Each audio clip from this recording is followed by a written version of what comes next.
Welcome back to the only Fire Emblem run where the protagonist is effectively crippled from the waist down. The rules are simple. Ike cannot attack, use items, or move on his turn. The other units are free to do as they wish, but cannot kill anyone, which means Ike will slowly kill every single enemy by letting them come to him. Let's get into it. I start this weird intermission chapter by rescuing Mia. That way I can drop her further into level and have her take care of a few enemies for me. As a green unit, Mia's allowed to do whatever she wants, but as an Ike simp, all she wants to do is follow him around and recruit herself onto my team, thereby making her useless. I understand the hustle, I'd do the same thing if I were her, but come on girl, have some self-respect, he's clearly gay. This level has a lot, and I mean a lot of ranged units. On top of that, it's a rout, which means every single unit must die. Luckily, this map also has a lot of weird little corners where you can easily trap an enemy unit and force them to attack you up close. I post up in this little cubby, using Ike and Titania to protect my more vulnerable units, while the enemies suicide into the wall that is Ike. I then started to corral ranged enemies into this corner. I discovered that Rice has such high res that he can just kind of front on magic units while weaponless, and they still choose to attack Ike, which was pivotal in getting through this level. I tried trapping this thief thinking that I could have him suicide too, only to discover that even with nowhere to go, he is a strict pacifist. This meant I was short an armor slayer that will really come in handy once the regal sword breaks, but also I have newfound respect for this man. Shinon and Gatry walled this area off for a little while until, well, they died, taking with them most of my bands. The biggest loss is definitely the Knight band, which I could have used to increase Ike's strength and defense growths. Luckily, the Wyvern band will come along later and do the exact same thing, so it'll be fine. I used Titania to bait the archers away, then started moving Ike towards the boss. Slowly. While I was pushing him, I decided to do a little experiment with Mia. If she has nowhere else to possibly go, will she attack and kill these archers? The answer is no, but there are worse things than giving your life for science. With the boss dead, all that was left were the archers and a healer, all of whom were unfortunately invincible since they would not attack Ike. So to complete this route, I had Ike remove the training weights and face his foes for the first time. Holy shit, they're all dead. I know cheaters never prosper, but if cheating is always this much fun, I'm gonna do it way more often. The next level is the defense level, where my primary problem of not being able to move Ike is easily solved since I don't have to move. Ileana decided to hang out in front of Ike, and while she doesn't attack now, I know she will attack on the last turn. And Thunder Magic is kinda strong, so maybe I recruited her just to let her die.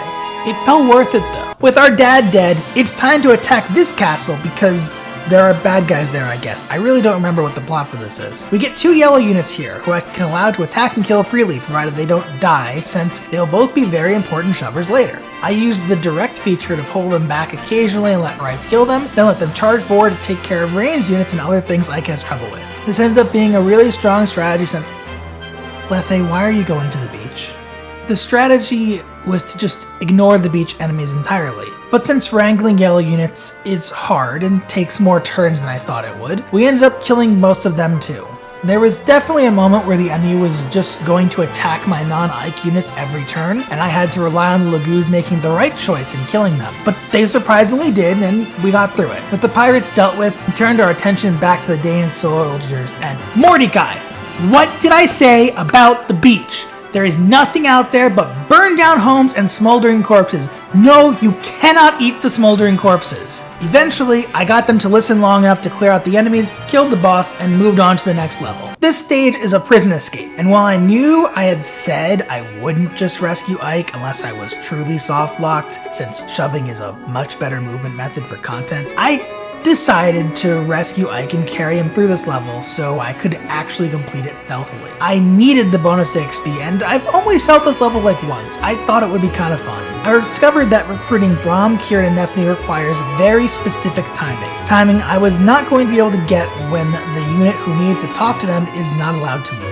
So I decided to just leave them all in prison and help myself to the chests and items stored on this level instead. I picked up a statute frag here, and since this run is based around shoving, this is probably the only time this item ever has a chance of actually being useful, so that's cool. After escaping, I received an amazing 1,275 bonus EXP, which would be enough to class change Rise. Since Ike can't use healing items on himself, having Rice heal was the only way to heal in this run. Rice is also somehow strong enough to shove Ike. His main problem is that he's about as durable as a Kleenex, which is why I decided to class change him.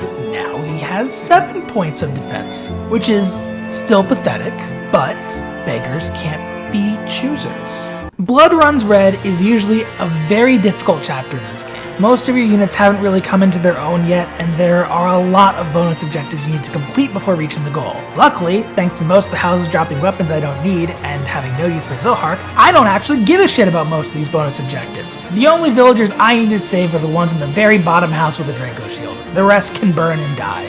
Getting out of the corner was difficult, but doable as long as I got everyone out of range. I then let Ike weather the waves of reinforcements, only to discover that Jill shows up way earlier than I remembered.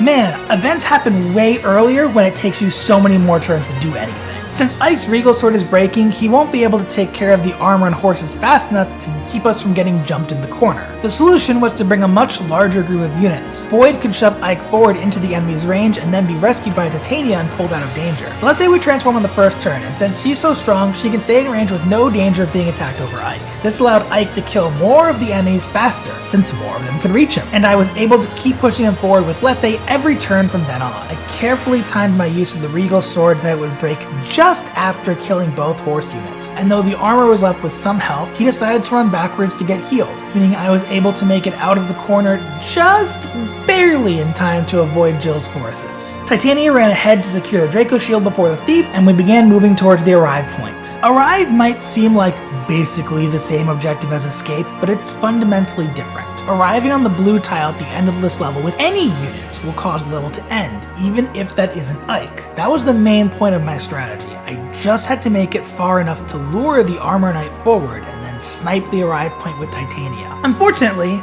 the boss who stands in my way here prefers to attack with a bow, and occasionally a Laguz Slayer's sword.